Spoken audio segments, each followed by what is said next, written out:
Hello বন্ধুরা, আজকের মুভির নাম 1920 লন্ডন।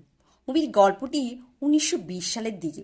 মুভির গল্পতে আমরা দেখব ভালোবাসা যেমন একজন মানুষের জীবনকে আনন্দ সুখে ভরিয়ে দেয়, তেমনি ভালোবাসার তিক্ততা ও প্রতিশোধের স্পৃহা একটা মানুষকে কোন পর্যায়ে নামিয়ে ফেলে।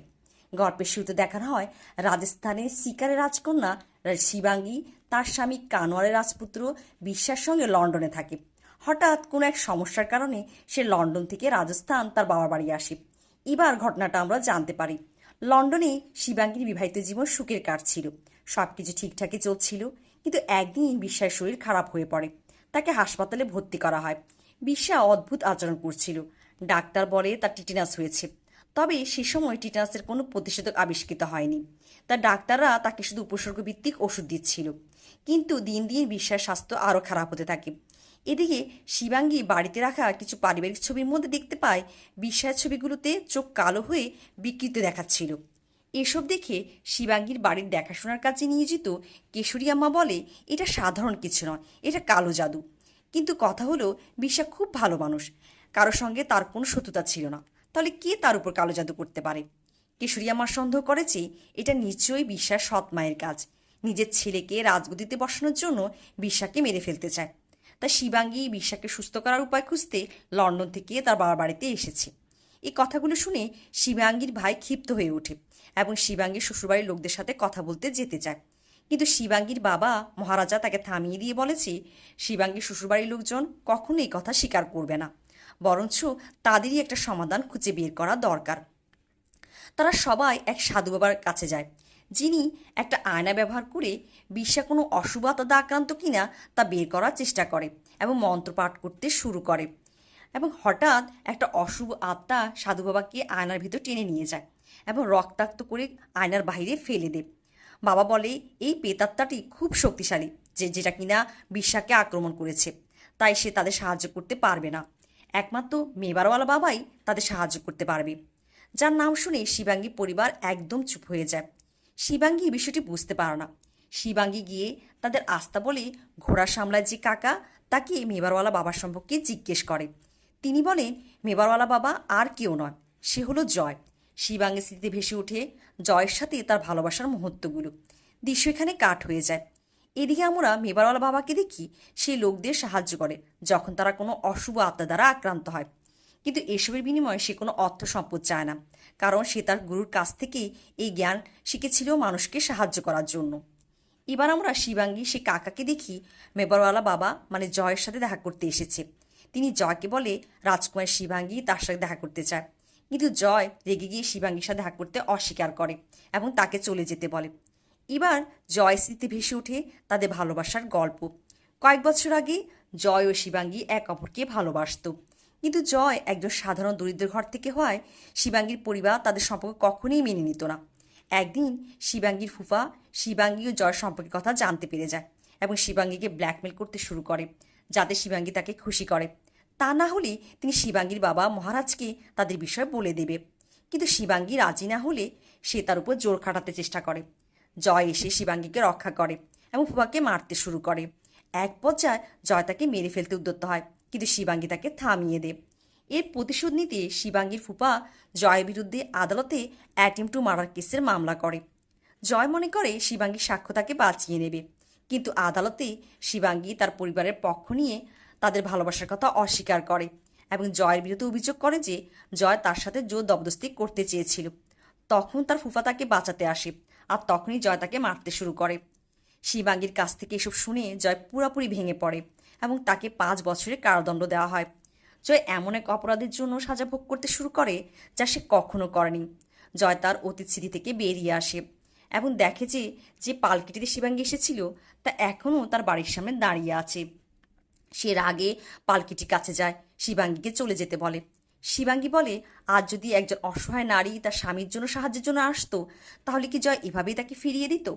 শিবাঙ্গীর অনেক আকুতি মিনতির পর শেষ পর্যন্ত জয় তাকে সাহায্য করতে রাজি হয়। এরপর তারা দুজন লন্ডনের উদ্দেশ্যে রওনা দেয়। সেখানে পৌঁছে তারা জানতে পারে যে বিশ্বার অবস্থা আরও খারাপ হয়ে গেছে। বিশ্বার অবস্থা দেখার পর জয় বলে বিশ্বার হাতে মাত্র 1 সপ্তাহ সময় আছে, তার চিকিৎসার জন্য তাকে হাসপাতাল থেকে বাড়িতে নিয়ে আসতে হবে। কিন্তু হাসপাতাল কর্তৃপক্ষ কোনোভাবেই তাকে ছাড়তে রাজি হচ্ছিল না। তাই জয় তাদের বোঝানোর জন্য প্রমাণ দেখানোর ব্যবস্থা করে যে বিশ্বা প্রেতাত্মা দ্বারা আক্রান্ত। সে কাপড় মোড়ানো কাঁচা মাংস এনে হাসপাতালের গুদাম ঘরে রাখে এবং বিশ্বাকে সে কাপড়টা শুকতে দেয়। এরপর বিশ্বা হঠাৎ অদ্ভুতভাবে হাঁটতে শুরু করে এবং খুব ভুতুরে ভঙ্গিতে গুদাম ঘরে ঢুকে মাংস খেতে শুরু করে, যা একটা কাপড়ের ছায়া ডাইনিকে দেখতে পাওয়া যায়। এসব দেখে ডাক্তার রাজি হয় এবং বিশ্বাকে বাড়ি নিয়ে আসা হয়। জয় শিবাঙ্গীকে জিজ্ঞাসা করে যে গত কয়েকদিনে বিশ্বার কাছে কোনো কিছু এসেছিল কিনা, কারণ কোনো মাধ্যম ছাড়া এই কালা জাদু করা সম্ভব নয়। তখন শিবাঙ্গী কিছুদিন আগে তার শ্বশুরবাড়ি পাঠানো একটা হারের কথা মনে পড়ে এবং সে জয়কে তা দেখায়। জয় বলে যে এই হারটির মাধ্যমে ওই অশুভ আত্মাকে বিশ্বার কাছে পাঠানো হয়েছে। জয় আরও বলে এই প্রেতাত্মার হাত থেকে বিশ্বাকে বাঁচাতে হলে হারটিকে কোন নদীতে ফেলে দিতে হবে, আর ততক্ষণ পর্যন্ত শিবাঙ্গীকে অনবরত একটা মন্ত্র জপ করতে হবে যাতে আত্মাটি জয় পর্যন্ত পৌঁছাতে না পারে এবং জয় নদীতে পৌঁছে হারটি ফেলতে পারে। জয় নদীর দিকে রওনা দেয়। অন্যদিকে শিবাঙ্গী ওই মন্ত্রটি রাত 3টা পর্যন্ত জপ করতে থাকে, কারণ রাত 3টায় আত্মারা সবচেয়ে দুর্বল থাকে। একসময় শিবাঙ্গী ঘড়ির দিকে তাকায়, সে দেখে রাত 3টা বেজে গেছে এবং ঠিক তখনই বিশ্বা সম্পূর্ণ সুস্থ অবস্থায় শিবাঙ্গীর সামনে এসে দাঁড়ায়। শিবাঙ্গী মনে করে সব ঠিক হয়ে গেছে এবং শিবাঙ্গী বা বিশ্বাকে জড়িয়ে ধরে, কাঁদতে শুরু করে। কিন্তু একটু পরে সে খেয়াল করে ঘড়ির কাঁটা 5 মিনিট পিছিয়ে গেছে। সে বুঝে যায় তাকে এই অশুভ আত্মাটি ধোঁকা দিয়েছে। ওদিকে আমরা দেখি সেই নদীর কাছে পৌঁছে জয় একটা বীভৎস হাসি দিয়ে ওঠে, নিজের মাথা আঘাত করে ফাটিয়ে ফেলে এবং হাড়টি নদীতে ফেলে দেয়। আর এখানেই গল্পের আসল টুইস্ট খোলে। আর আমরা জানতে পারি বিশ্বার এই অবস্থার পেছনে জয়েরই সব কারসাজি। জয় শিবাঙ্গীর কাছ থেকে প্রতিশোধ নিতে কবর থেকে একটা অশুভ মৃতদেহ থেকে হাড়টি নিয়ে একটি ডায়েরির মাধ্যমে সেটা বিশ্বার কাছে চিঠির মাধ্যমে পাঠিয়েছিল। আর হাড়টি পানিতে ফেলে দিয়ে জয় বিশ্বার বাঁচার আর কোনো পথ রাখে না, কারণ কারণ এই হাড়টি জ্বালিয়ে দিলেই বিশ্বা ওই প্রেতাত্মা থেকে মুক্ত হতো। বর্তমানে বাড়ি ফিরে জয় তার অভিনয় চালিয়ে যায়। সে বলে শিবাঙ্গী মন্ত্রোচ্চারণ থামিয়ে দেওয়ায় প্রেতাত্মাটি তাকে আক্রমণ করে আর তাকে আহত করে হাড়টি তার কাছ থেকে ছিনিয়ে নিয়েছে। জয় এবার আর একটা পদ্ধতি চালিয়ে শিবাঙ্গীকে বলে এই হাড়টি শিবাঙ্গীর শ্বশুরবাড়ি সজ্জনপুর থেকে এসেছে। সে আরও বলে সুবেদার বানসুরি কাকা চিঠি পাঠিয়েছিল, তাই না? শিবাঙ্গী বলে হ্যাঁ। জয় মিথ্যে বলে লন্ডন থেকে চলে যাওয়ার বাহানা করে এবং বলে সে কালই সজ্জনপুর যাওয়ার জন্য এখান থেকে রওনা দেবে আর সেখানে পৌঁছে হাড়টি জ্বালিয়ে দিয়ে বিশ্বাকে প্রেতাত্মা থেকে মুক্ত করবে। পরের দিন জয় ইন্ডিয়া যাওয়ার জন্য স্টেশন পৌঁছে। এদিকে শিবাঙ্গী গিয়ে বিশ্বার বেড়ে বসে সেদিনের কথা ভাবতে থাকে। সেই দিন বিশ্বার কাছে চিঠিটা এসেছিল, যে চিঠি ছিল সেটা নিয়ে ভাবছিল। শিবাঙ্গীর মনে পড়ে সে তো জয়কে এই কথা বলেনি যে সুবেদার বানসুরিকাকে চিঠি পাঠিয়েছিল। শিবাঙ্গী 2-2-4 মিলিয়ে বুঝে যায় এর পেছনে জয়েরই হাত রয়েছে। শিবাঙ্গী স্টেশন এসে জয়কে থামায়। জয়কে সরাসরি জিজ্ঞেস করে হাড়টি সুবেদার পাঠিয়েছিল সেটা কীভাবে জানলো। জয় আর কিছু লুকাতে পারে না। জয় স্বীকার করে যে সেই প্রেতাত্মাকে বিশ্বার কাছে পাঠিয়েছিল, কারণ জয়ের ভালোবাসা যেমন হারিয়ে গিয়েছিল সে চেয়েছিল শিবাঙ্গীর ভালোবাসা যেন হারিয়ে যায়। শিবাঙ্গী জয়কে চড় মেরে বলে যদি সে তার বিরুদ্ধে সাক্ষ্য না দিত তাহলে তার পরিবার জয়কে মেরে ফেলত। জয়ের জীবন বাঁচাতে শিবাঙ্গী তার বিরুদ্ধে সাক্ষ্য দিয়েছিল আদালতে এবং তার থেকে নিজেকে দূরে সরিয়ে নিয়েছিল। এসব শোনার পর নিজে কৃতকর্মের জন্য জয় লজ্জিত হয় আর প্রতিজ্ঞা করে যে সে যে কোনো মূল্যে বিশ্বাকে সুস্থ করে তুলবে। সে শিবাঙ্গীকে নিয়ে বাড়ি ফিরে আসে। নিজের তন্ত্রমন্ত্রের সাহায্যে বিশ্বার শরীর থেকে সে প্রেতাত্মাকে বের করে একটা বোতলে ভরে কবরস্থানে নিয়ে গিয়ে পুঁতে দেয়, কিন্তু প্রেতাত্মাটি ছুটে যায়, জয়কে আক্রমণ করে। সে অশুভ প্রেতাত্মাটি বিশ্বায় রু না নিয়ে তাকে ছেড়ে যাবে না। জয় বুঝতে পারে না সে কী করবে, তাই জয় ধ্যান করে এবং তার গুরুর সাথে কথা বলতে যায়। তার গুরু হচ্ছে যার সাথে তার কারাগারে দেখা হয়েছিল। সেখানে তিনি মৃত্যুর আগে জয়কে তার সমস্ত জ্ঞান শিখিয়েছিলেন। জয় ধ্যানের মাধ্যমে গুরুজির সাথে কথা বলার সুযোগ পায়। তিনি জয়ের উপর রাগ করে। তিনি মানুষের কল্যাণের জন্য জয়কে তার জ্ঞান শিখিয়েছিলেন, কাউকে ক্ষতি করার জন্য নয়। তবে তিনি জয়কে একটা সমাধান দেন, যা জয় একটা নোটবুকে লিখে রাখে। গুরুজি জয়কে কী সমাধান দিয়েছিল তা আমরা পরে জানতে পারবো। গুরুজি জয়কে এমন একটা জায়গায় যেতে বলে যেখানে একসময় ঈশ্বরের জন্য প্রার্থনা হতো, কিন্তু এখন তা পরিত্যক্ত, যা একটি পাহাড়ের চূড়ায় অবস্থিত। সেখানেই জয় সাহায্য খুঁজে পাবে। শিবাঙ্গী তার ড্রাইভারকে জিজ্ঞেস করার পর জানতে পারে যে এখানে একটা পরিত্যক্ত উপাসনালয় আছে। তারা সেখানে পৌঁছে, যেখানে তাদের সাথে এক মহিলার দেখা হয়। সে বলে তাদের অপেক্ষায় তিনি করছিলেন।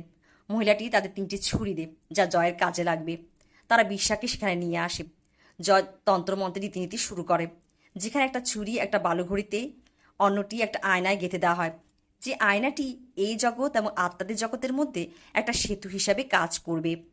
তৃতীয় ছুটি দিয়ে জয় আত্মাদের জগতে গিয়ে সে প্রেতাত্মার মোকাবেলা করবে এবং হাড়টি তার কাছ থেকে নিয়ে আসবে। আর এই জগতে এসে হাড়টি আগুনে পুড়িয়ে দিলে সে প্রেতাত্মার বিনাশ হবে। যে আয়নার মাধ্যমে জয় আত্মাদের জগতে যাবে, সে আয়নার মাধ্যমে যাতে প্রেতাত্মাটি এই জগতে না আসতে পারে, তার জন্য শিবাঙ্গীকে একটা নারকেল নিয়ে আয়নার সামনে দাঁড়িয়ে থাকতে হবে। তবে এখানে এই দুটো জগৎ একদম হুবাহু। তাই জয় যখন সেখানে জগতে গিয়ে প্রেতাত্মার সাথে লড়াই করতে থাকে, সেখানে একটা ড্রাম পড়ে গেলে হুবাহু এই জগতে শিবাঙ্গীর পাশে থাকা ড্রামটি পড়ে গিয়ে শিবাঙ্গীর হাতে থাকা নারকেলটি পড়ে ভেঙে যায়। এদিকে জয় প্রেতাত্মার কাছ থেকে হাড়টি নিয়ে শিবাঙ্গীকে ছুঁড়ে দেয়। শিবাঙ্গী এবার হাড়টি আগুনে ফেলতে যায়। এটা দেখে সেই প্রেতাত্মাটি শিবাঙ্গীকে বাধা দিতে আয়না ভেদ করে এই জগতে আসতে চায়, কিন্তু জয় প্রেতাত্মাটিকে বাধা দেওয়ার আর কোনো উপায় না দেখে একটা লাঠি ছুঁড়ে আয়নাটি ভেঙে ফেলে। শিবাঙ্গী হাড়টি পুড়িয়ে দেয়। প্রেতাত্মাটি বিশ্বায়ের দেহ থেকে ছেড়ে চলে যায়। তবে জয় সেই জগতে আয়নার পেছনে আটকা পড়ে রয়ে যায়। শিবাঙ্গীর জয়ের জন্য কিছুই করার থাকে না। এরপর দেখা যায় বিষা ধীরে ধীরে সুস্থ হয়ে উঠেছে। আর একদিন ঘর পরিষ্কার করতে গিয়ে শিবাঙ্গী সে কাগজটা খুঁজে পায়, যেখানে জয় তার গুরুজির সাথে কী কথা হয়েছিল তা লিখেছিল। গুরুজি বলেছিল এই প্রেতাত্মার সাথে লড়তে গিয়ে জয়কে হয়তো তার জীবনও দিতে হতে পারে। আর জয় জেনে শুনে শিবাঙ্গী ভালোবাসার কাছে নিজের বলিদান দিয়েছিল। এটা জানতে পেরে শিবাঙ্গী বিশার কাছে ভীষণ খারাপ লাগে। আর এর সাথেই গল্পটা এখানে শেষ হয়। ভিডিওটি ভালো লাগলে একটা লাইক দিবেন, শেয়ার করবেন এবং চ্যানেলটি সাবস্ক্রাইব করে পাশে থাকবেন।